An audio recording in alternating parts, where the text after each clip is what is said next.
तर आज मी बनवलेत नाश्त्याला पोहे स्पेशल. आज सगळं म्हणजे वाटाणे, बटाटा, कांदा, शेंगदाणे सगळं सगळं टाकून मी मस्त असे पोहे बनवलेत. आणि कैरी, आज पहिल्यांदाच कैरी म्हणजे नवीन आल्यात, ह्या कैऱ्या मी आणलेत.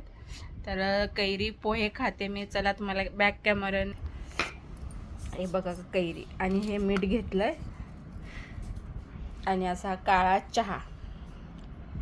मी काळा चहाच पिते, दुधाचा नाही. आणि पोहे, तर कोणाकोणाला असे पोहे आणि कैरी आणि त्याच्यावरती मी लिंबू पण पिळलं आणि काळा चहा. तर तुम्हाला जर कोणाला आवडत असेल तर नक्की कमेंट करून सांगा आणि या आमचं पोहे खायला. तर चला बाय. तर बघा मी कैरी खाताना तुम्हाला दाखवते, मस्त लागते. माझी खूप आवडीची आहे कैरी आणि मला आंबट खायला खूप आवडतं.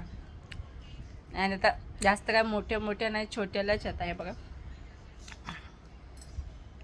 जास्त मोठे नाही, छोटे छोटेच आता. इथेच जवळ आमची तर झाड आहे, मी त्याच्या झाडाची कैरी तोडून आणली.